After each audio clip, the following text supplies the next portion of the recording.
Hello, my name's Callum Williams. I'm a senior economics writer at The Economist, writing about housing markets and labour markets and COVID, things like that. We're here at this session to talk about water cooler moments in a hybrid world. And we have three excellent and esteemed panelists joining us to talk about this. I'll introduce them in turn, going rather arbitrarily in alphabetical order of first name. So first up, we have Annie Dean, who is at Facebook, and there is the director of remote work.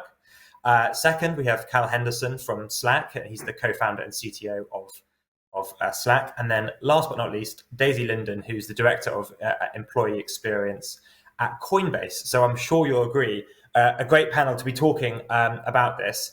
It's going to be a very conversational sort of 45 minutes. So panelists, feel free to interject and to contradict and to argue.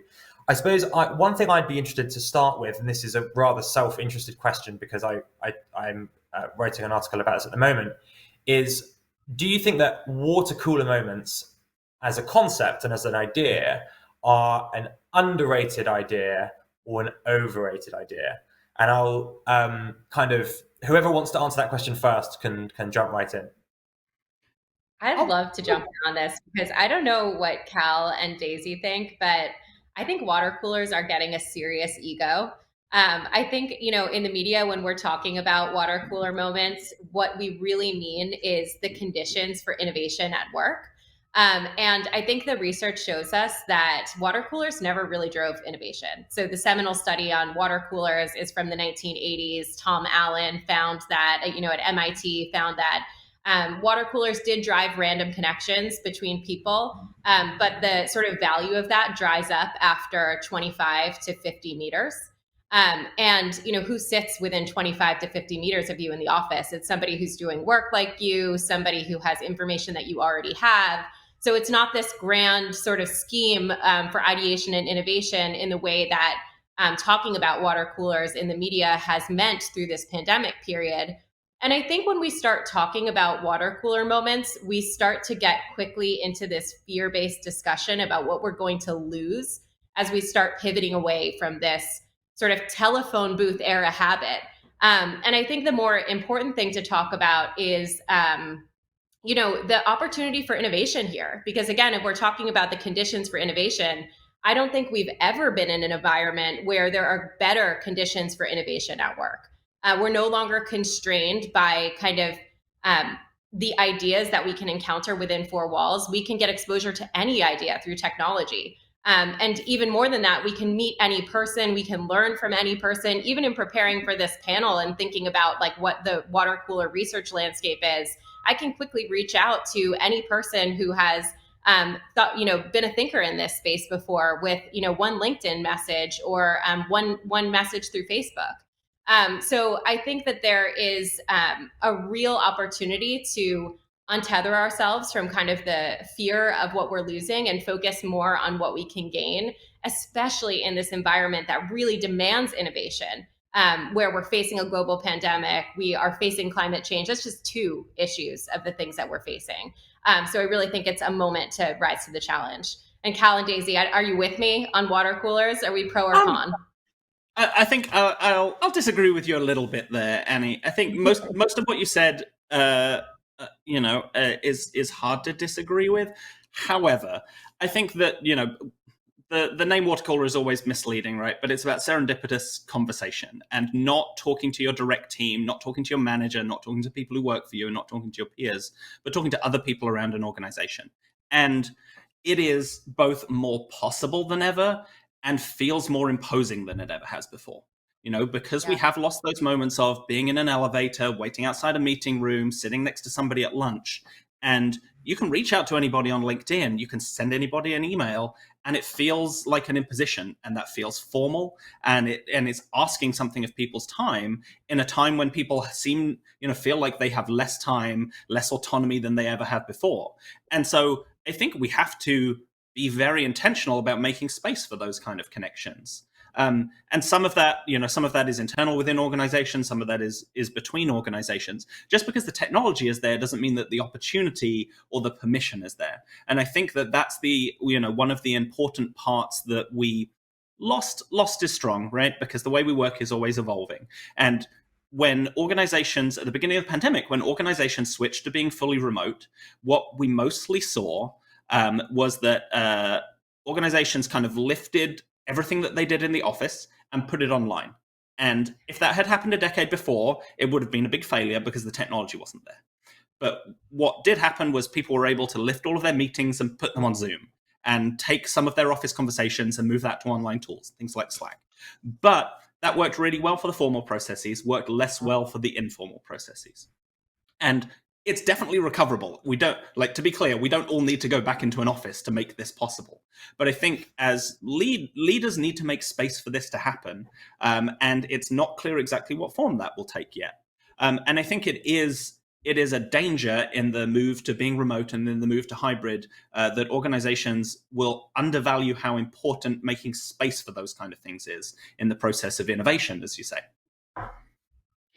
Yeah, I'm typically for me probably somewhere in the middle. I totally agree, Annie. I think that when it comes to innovation and creating the conditions for innovation, I think we maybe have lost less because of the continued communication of the teams that historically would have gathered at a micro kitchen or a water cooler. And so I think that Cal, like you were just saying, can be more of a plug and play, sort of like just go from in person to online in terms of the format of some of those conversations. I think an additional element that I'd bring in here is the sort of the cohorts of employees we see and their various need for those the maybe more social or connective water cooler moments, and where I think we can use meetings or informal coffee, virtual coffee chats or one-on-ones to sort of supplement some of the more productive and innovative replacements for those water cooler moments. I think we have to be even more intentional as, in my case, human resources professionals, to think through how we create the conditions for those connections and those relationships to build, especially among our younger cohorts of employees, or perhaps our less experienced cohorts where they don't have the muscle memory necessarily to reach out to someone on LinkedIn, or maybe they don't have quite the courage they need to reach out to that random person on Slack that they've never had a conversation with, but could very well answer their question or be a powerful relationship for them. So top of mind for me is certainly how we sort of segment our audience when it comes to these kind of interactions and support each of them in the different slightly nuanced needs that they have to replace these moments in the office that were not accidental ever. Our offices were designed to produce those kinds of interactions. And I think what we have seen that's so interesting is the immediate, Cal, like you were saying, the sort of like pulling everything off online and dropping it into a new format, the sort of skeuomorphism of a virtual office environment, perhaps not working quite as well as the in-person office environment, and that makes sense. And so I think now what we're seeing are sort of emergent tools that are solving or attempting to solve for these gaps in ways that are more creative than just an avatar of me walking around a digital water cooler. Yeah, absolutely. And I think that there's a lot of challenges here. Like when we saw that the experience that I had, and I think experience a lot of organizations had early on in the pandemic, was trying to force and put structure around kind of social connection. Like it's the Zoom happy hour where everyone can come and chat, and that, like, putting that structure around it doesn't work, right? I think there's a balance between making space for something and putting the structure around it that stifles that kind of connection. And I think it's still not clear exactly what the right path in the center of that is to make it successful. And it's going to be an iterative process, and we'll learn as we continue to do it and see what actually works. But as you touched on there, Daisy, I think it's really important to think about the difference between the experience of tenured employees inside organizations and new employees, especially ones who joined during the pandemic, who never had that opportunity to build a network around the organization with people who aren't on their direct team. And so we have a research consortium called Future Forum, which looks at the future of work and the future of the workplace, and surveys tens of thousands of knowledge workers globally, and has some kind of interesting findings, including that the people who have switched jobs during the pandemic build a much stronger relationship with their immediate team. and have a tighter one than people who joined companies pre-pandemic, but have much weaker relationships with the rest of the organization. And so, just have a very different relationship to work than people before. And increasingly, with the Great Resignation, the Great Reshuffle, however you want to frame it, more and more people fall in that bucket. And so that's almost tipped over to the point of being the default experience in the workplace for knowledge workers now. One thing that I was really hearing both from Daisy and Cal as we're thinking about where are these impromptu moments going to happen is facilitating the space to make it happen. So I think one of the things that we know is that we have these incredible technologies that do create those moments of collision between, among people and ideas that are in use at many different companies as we took that kind of lift and shift environment and put the work environment back online. Like you said, Callie, I can't even tell you how many times I said the phrase lift and shift, in the beginning of the pandemic.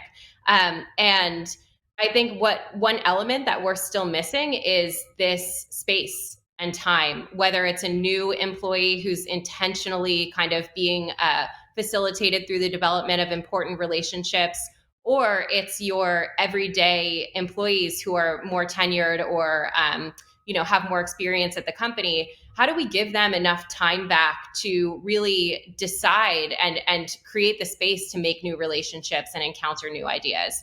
And I think one thing is really clear in this environment, which is that, to endorse what you said, Cal, the happy hour of the Zoom happy hour is so over. If I could put one thing in a pandemic time capsule, it would be the Zoom happy hour so that we can all, look back in 50 years and laugh at something.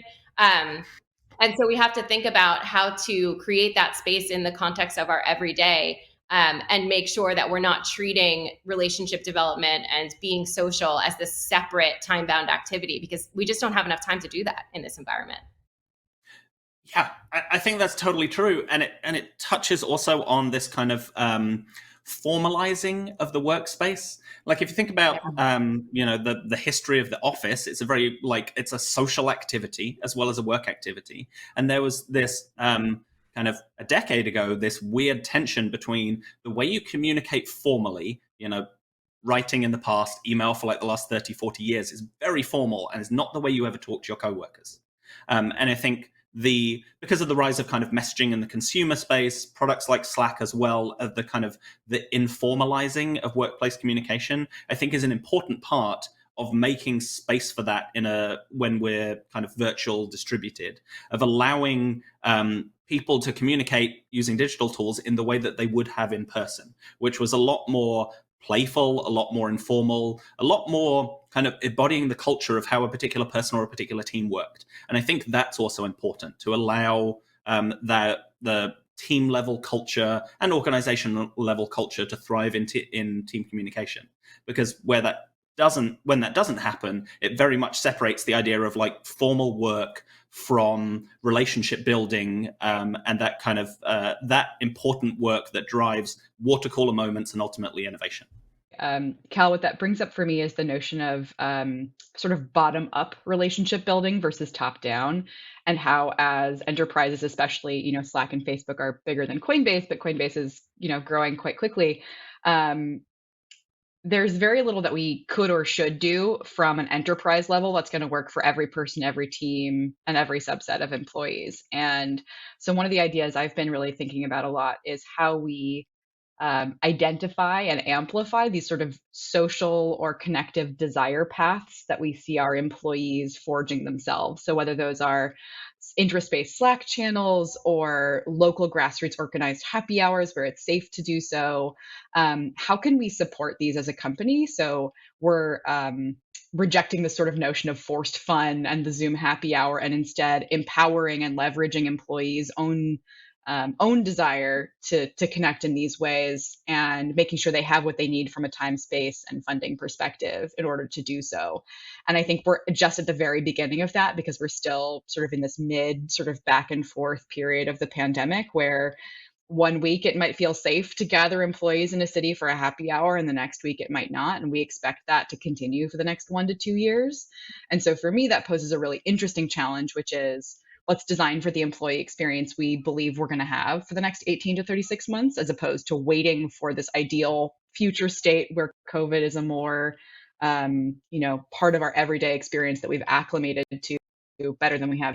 And so that's been top of mind for me a lot recently, and thinking through how we can support that in a way that's safe and actually leverages what employees want to spend their time and their sort of social energy doing at work. Slack obviously is a big part of that for us too. It's interesting because we just conducted some research at Facebook where we looked at this very idea of how to drive sort of the net new weak tie relationships around shared experiences. And one of the things that we learned was that for the purpose of feeling connected to Facebook, work friends are the most important type of relationship to accomplish that. And, I would have thought that would have been the manager. I would have thought that would have been the immediate team. But Daisy, I think what the strategy that you're sharing is really calibrated towards making sure that people have these intentional moments of collision with shared interests, because that's likely to produce a batch of new work friends. And I'm not sure that pre-pandemic, we would have thought of that as a top HR strategy. But as we think about keeping, especially the cohort of new employees that you all mentioned, at the beginning of this conversation, engaged and connected to the company, developing work friends is a really strategic thing to do. And I love the suggestions that you just made about how to go about doing it. I guess one question I would have just to follow up to that is that at the same time, we've talked about the sort of benefits of serendipity. So is it the case that sort of channels for allowing work friends to hang out and talk and that kind of thing is kind of good in one sense, but you're still not addressing the problem of the kind of more random interactions that were more common before the pandemic? So what can you do to kind of make those more likely? Yeah, I think that's definitely one piece, right? Is providing forums in which interaction can happen. And, as Daisy said, a big thing that you can do as a leader is provide time and money, time and funding, right, for teams to be able to explore things on their own.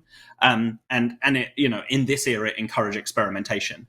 I think it's obvious now, but a really important thing to bear in mind is we are in a pandemic right now. We are not just distributed organizations, because when you looked at the few kind of at scale distributed technical organizations that existed pre-pandemic, they were remote, but they got together all the time. And that's something that we'll have back in the future, even for organizations that have opted to go full remote forever, or maybe the more common hybrid model is that there's still going to be a getting together in person, and that's still going to be there. So it won't be the same sense of the water cooler moments that we had of the past because everyone was in the office every day, but instead more of a drumbeat of people getting together and having those interactions. And really that getting together is a lot about the making space for people to do that.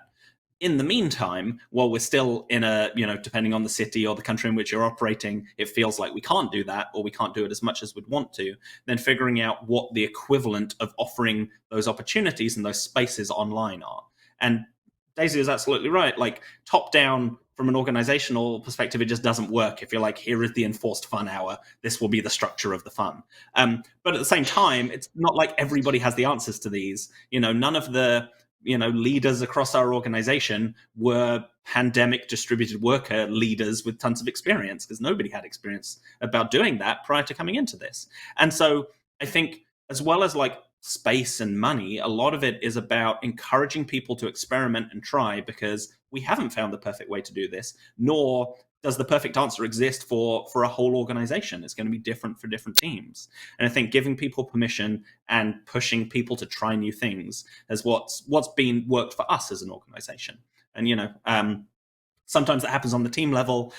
As Daisy said, with channels, if it's a company that's using Slack or something like it, allowing connections that go kind of across organization, whether it's, the people who have cats or people who are really into hiking or whatever it is, like the interests that sit just slightly outside of what it is they do every day with their immediate team, helps form those bonds, which ultimately, tie a company together into more than just like a group of people who get paid by the same organization. I was just going to say, I totally agree that in-person gathering is going to be a really important part of hybrid and remote organizations in the future. And we're thinking a lot about this for ourselves and what our strategy is going to be, even in 2022, knowing we'll have some limitations on that.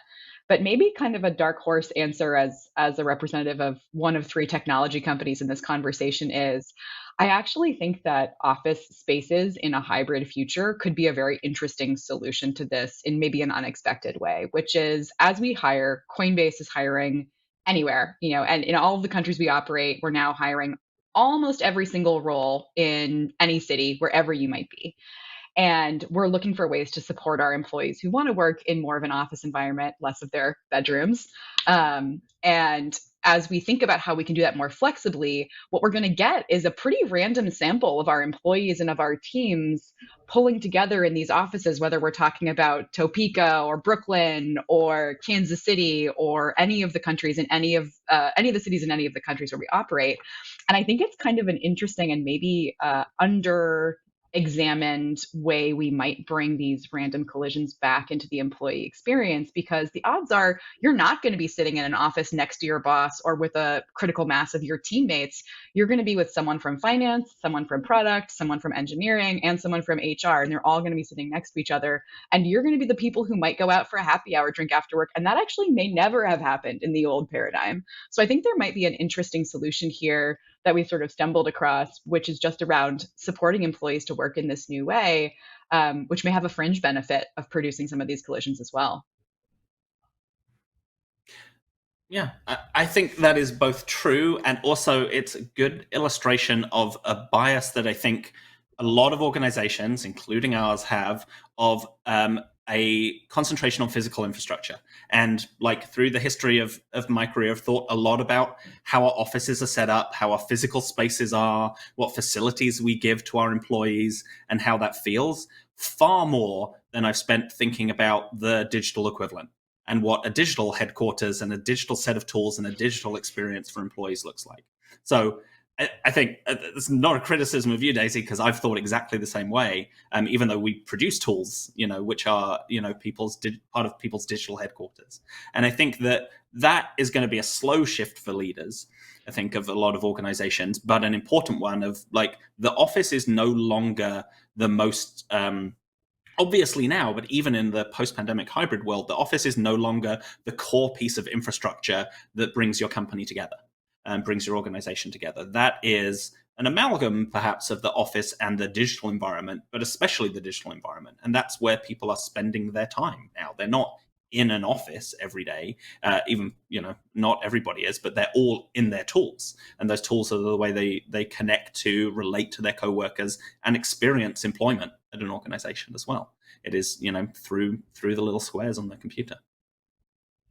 And I think this is a huge dynamic that we need to talk about more as we start, the process of returning to the offices, at least in the US over the next couple of months, where we have to remember that most of our leaders at our companies and many of our peers are going to be working through the changes that are going to be required to make sure that we're facilitating innovation, make sure that we're driving forward connection, make sure that we are establishing collaboration in this environment.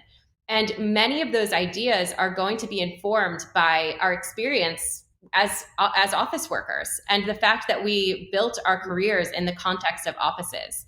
And one of the places that I like to think about and just imagine lately is this idea of the digital collaboration natives that are coming for us in the next generation, the people who are going to join the workforce in a way that enables them to navigate digital spaces in a very sophisticated way, where they're going to be able to develop relationships, online in the enterprise space in a very sophisticated way. And to try to anticipate what those mindsets are going to be as we start to kind of shed the more proximity bias focused views that we have today. And I think it's going to be a really fun change to watch. But Cal, to your point, it's going to take a long time for leaders to get there. And unless we're really intentional about identifying it, through these next steps. Yeah, one of the kind of fascinating but maybe not surprising kind of results of our research through the Future Forum is that executives at knowledge worker companies are 3 times more likely to want to return to the office 5 days a week. So there is a disconnect between what people think, what executives think the future will be and what everybody working for these organizations think the future will be. And similarly, execs are 62% more satisfied with the current work setup. But I'm not even sure how that matches. Like they want more change, but are more satisfied. Also, executives think they're being transparent around the future of how their organizations are going to be dispersed, and employees don't. And there's a big gap of experience, which I think is going to be when we do have the opportunity for more people to be back in person. There's going to be kind of like a crux point there of leadership feeling one way and many employees feeling the other. With the kind of the great resignation, the great reshuffle, with 60% of knowledge workers saying they're open to switching jobs, and the huge number that already have, I think it's going to, maybe there's going to be a little bit of a bloodbath with organizations that don't have the feeling that they're going to change to the culture that people want, which is, a very flexible one. I think maybe this is, surprising to a lot of people, but many more, there's a lot of people who want flexibility in location, right? We've seen a lot of people go remote, move, we have many employees all kind of remote all across North America and Europe and Asia. But many more people want flexibility of time. They want flexible schedules. And that is kind of something that has fallen out of the last year and a half of this, people being forced to work from home, is that they also have flexibility around, whether it's around childcare or kind of like running errands, or being able to start later in the day or earlier in the morning. And that flexibility is also presents a challenge for leaders of when do people overlap and what do core working hours look like, and when are people going to be able to collaborate. But I think that's going to be an important part of the architecture of kind of future organizations, is what boundaries we set around that.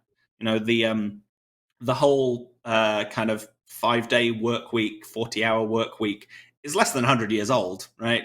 Most countries didn't have weekends until after the Second World War, but it just feels like a completely enshrined, this is, of course, how everybody will work forever.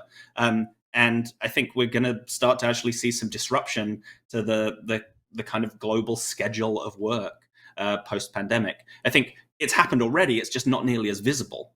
And so we haven't internalized it. And so I think that's going to be another part of the reckoning as we return to offices more.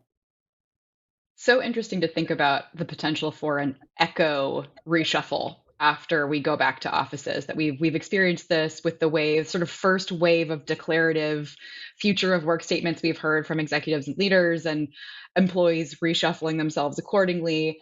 And it's very easy to imagine, now that you're saying this, Cal, that once we've sort of settled a bit and the pendulum has maybe stopped swinging quite so violently and is sort of where it will be for the next couple of chapters of the future of work, that we're going to see people both reckon with their own desires more accurately. So maybe I thought in-office flexibility was more important, but actually time flexibility is more important to me now that I'm living a more normal post-COVID life. I suspect that will be true for many, many employees. They will learn things about themselves and their preferences in a post-pandemic era that maybe were not true in a mid-pandemic era. And as a result, we might see, again, another big shuffle. The other thing that you're making me think is in the same way that we've seen employee demand drive maybe some greater measure of executive choice around future of work and the sort of the leverage that our employees have around how and where and when they want to work in the future, does make me wonder whether we are entering a new era where that is more of a theme. And if we have many thousands of employees calling for a 4-day work week or more flexible hours, whether such a demand there will be more willingness to listen now, because in the same way that maybe there were some remote work skeptics who have been turned over the last 18 months into remote work believers, we'll have some 4-day work week skeptics who make a similar transition. And maybe we'll see more companies experimenting with what currently looks like a pretty radical work model, but could be more of the norm in the future. Super interesting. As we think about this time issue, because I know, this is something that really we need overlap of time to create these collision moments, right? These impromptu moments. And this is something we've given a lot of thought to at Facebook, because we needed to devise a way to orchestrate time overlap on a global scale while, still maintaining the type of hiring that we're doing and growth that we're doing. So needed to provide enough clarity for teams to be able to really make choices. And the way that we handled that is we actually divided the world into 3 sections, what we call collaboration zones, that are based on basically longitudinal time zone lines. So no matter how distant you are physically, whether you are in the furthest corner of Alaska or the most southern point of Chile, you're still going to be about 4 hours time zone difference. And so that means that no matter what, you are going to be able to collaborate in a healthy way with your team.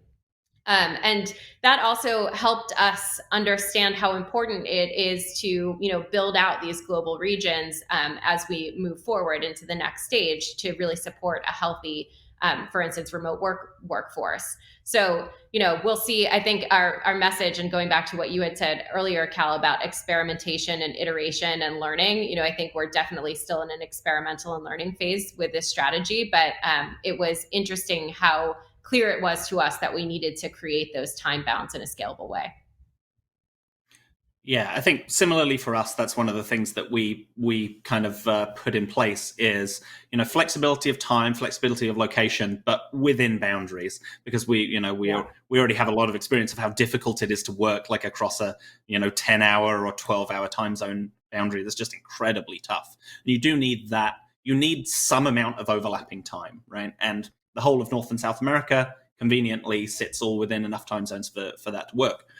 I think something we haven't really touched on at all is the idea of how much of your work kind of needs to be synchronous and how much of it needs to be asynchronous. And I think, with the kind of pre-pandemic office culture, there was a default to everything being synchronous because it could be.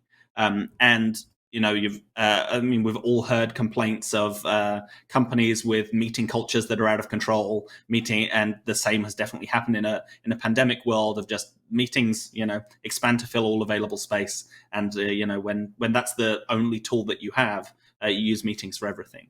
But I think the future and the way that we see things going is a move to more intentionally choosing communication to be synchronous, whether that's meetings, voice, video, or just text, to being asynchronous where it can be, and making sure that we are using those synchronous times, the times when people do overlap, to their greatest advantage, and figuring out what are the things that can be, passed off asynchronously.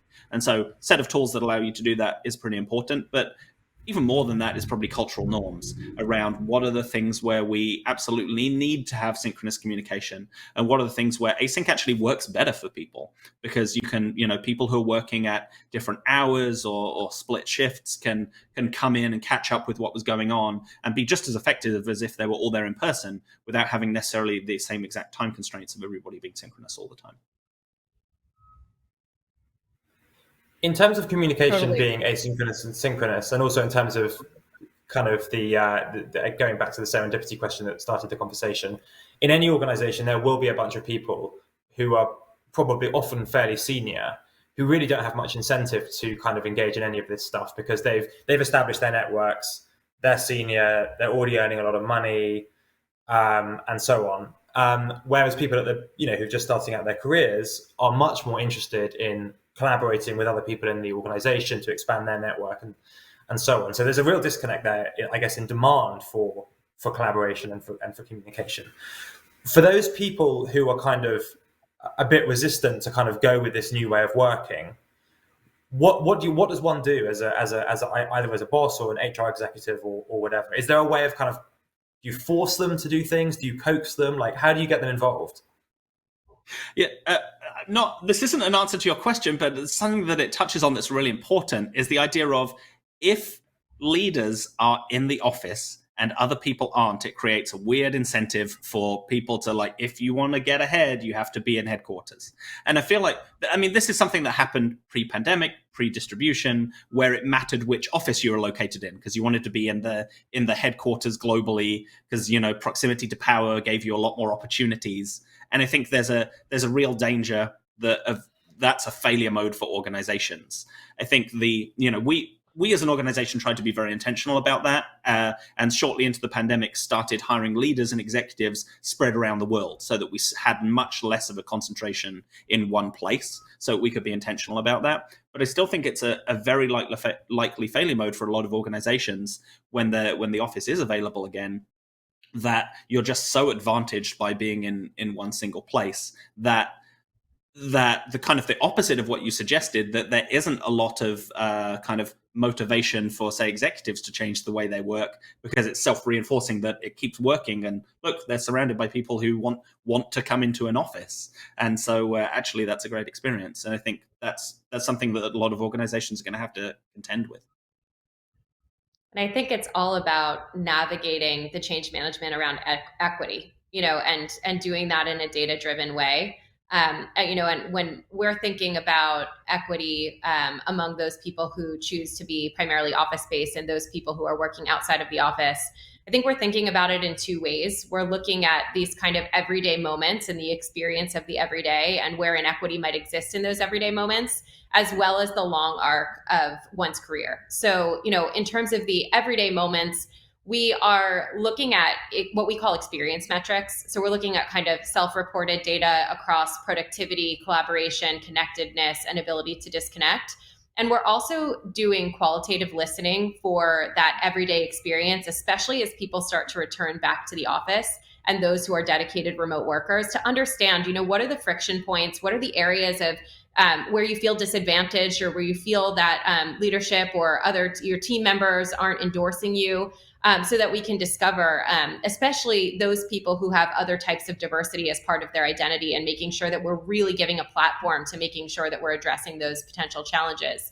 And then when we think about the long arc of people's career, we're looking at performance metrics, we're looking at rates of promotion, and making sure that our key indicators aren't showing that there is a substantive inequity. And as somebody who built a data and analytics company in this space to influence the Fortune 500 to adopt ways of working back to 2015, I can say, we talk about how do you influence leaders? It's usually through data, because using data is a way to eliminate people's biases and really look at the heart of the issue. So having a strong measurement strategy up front, I think, is a really important piece to the puzzle. Yeah, I couldn't agree with you more, Annie. I think that one of the most interesting and powerful things about remote work is that both the potential high highs and the low lows are all around belonging, inclusion, and diversity. So we are able to attract and hopefully retain a much broader and more diverse set of talent because of where we can hire and the flexibility about needing to physically be in office and not. And that's a great boon for BID, but also the potential negative outcomes if we don't do this right have impact in the belonging, inclusion, diversity space too. Not just because, not just because we're talking about equity of folks who come in and out of the office, but because of the demographic trends around who may or may not come back to the office, and who may or may not be stuck with more domestic duties at home if they have a spouse who's also a knowledge worker. So totally agree that that's very, very top of mind for us as we think about those sort of long tail metrics of who's successful. The other thing, to go back to, Callum, your question about asynchronous and synchronous work, a lens that we haven't really taken to it yet, I would say, is around what skills and capabilities we look for as we hire in this new hybrid future, and what sort of rises to the top as important abilities of new hires. And I would say at Coinbase, clear communication, which is part of our cultural sort of set of tenets, is so important, has been historically, and is only more important now than it ever has been. We're a very written culture. And so the ability to write a problem proposed solution one pager and send that around, as opposed to 6 hours of meetings to try to solve that problem, is key in someone's ability to be successful at the company. And so finding those people and getting them in the door is super important for us, especially at the leadership level, in a world where we want to increase our balance of asynchronous work. And that's not just because of remote work, that's because of expanding globally too, and the importance of working across time zones, like my colleagues at Slack and Facebook here have known for years. We're a little bit earlier on that journey, but it's definitely an important part for us too. One quick question I'd be very interested to know, and this is a tiny bit off topic, but it just kind of struck me that, is it possible that in this regard, sort of small and medium-sized firms are at a huge disadvantage? Because like they can't do these enormous surveys. They don't have access to the kind of data that like you folks will have access to at these very technologically advanced companies. They just don't have the economies of scale that can enable this kind of experimentation. So, I mean, do you folks have any thoughts on that? It just sort of struck me as that, the kind of gap between the big kind of cool companies and the smaller, less innovative companies might widen as a result of what we're seeing now. I mean, you just said smaller companies are less innovative. I think it's usually the problem in the opposite direction, that the smaller you are, the more flexibility you have, the more you can experiment, the more you can, if you have a small company, you can change the way everybody works overnight in a way that takes so much kind of like structure and support and planning and change management in a large organization. I think with all of these changes, like, because this is the biggest change to how knowledge workers, have worked in the, really since the kind of invention of the office, right? And so much is going to be pushed down. So much about this is pushed down onto line managers and kind of and managers in general. You lose it's never been a very effective way of measuring knowledge work, but historically, a lot of work is measured by how long people spend in the office. And if somebody's a hard worker because they get in early and they leave late, and maybe they don't do anything while they're there, or maybe they're ineffective or whatever. But like it's an easy fallback. And we can't do that anymore. We have to actually measure, kind of like measure output, measure sentiment, like a lot more complexity around assessing people. And all of that falls on managers. And the bigger your organization is, the more of those you have, and the more support you have to provide for them. And the harder it is to change direction, the harder it is to experiment, the harder it is to know exactly how things are going. You have a lot of advantages as a small organization. There are obviously disadvantages as well. We get to do things because of economies of scale, and mistakes that we make might end up being smaller, smaller impact on the business. But I think this is a really interesting juncture for small organizations, because for exactly the same reasons there's advantages for larger organizations. Maybe for the first time for a lot of kinds of small organization, you have a much, much bigger hiring pool. You can get talent from across the country or across the world. And you're not like a weird outlier employing people remotely. That's what everybody does right now. And sure, you have to compete with everybody else. But if you're in a town that isn't San Francisco, New York, London, Tokyo, you now have a lot of talent available, and you can do those startups, start a small company, have a thriving business from anywhere. And I think that there's a lot of interesting implications of what that means for like the tech centers of the world today. And what, I don't think that's going to change overnight, but is going to change pretty significantly. And I think it mostly means great things for small business. It's a huge, any kind of big change like this is opportunity, to disrupt incumbents. Huge flow of capital going to startups. Yeah, I was just going to say there's a huge flow of capital right now going to startups in the technology space overall. I think these companies are using distributed workforces as a competitive advantage. And when we talk about leader incentives, before about how are we going to get the incumbents at the big companies to change behaviors, I actually think these smaller companies are going to help set the market. Because they are going to really be driving innovation from the core and scale with that knowledge and those competencies. So it's just going to be a much faster adoption for them. Super interesting. Agreed on the innovation piece. I was just going to say, agreed on the innovation piece. And I think very interesting thinking around when it comes to the employee relationship with the employer and new potential models of contribution in that space that I think can be pioneered more easily by small and medium businesses.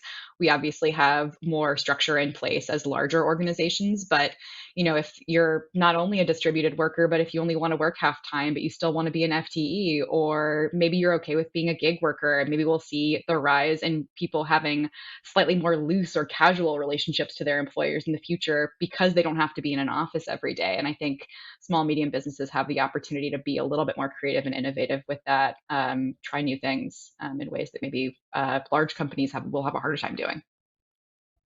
Thank you, Daisy. I better bring this to a close because we have 32 seconds remaining and I don't want to overrun. So just leaves me to say thank you to all the panelists for being here, Annie, Cal, and Daisy. It's very much appreciated, and I thought it was a really interesting discussion. So thank you. Thank you so much. Thank you.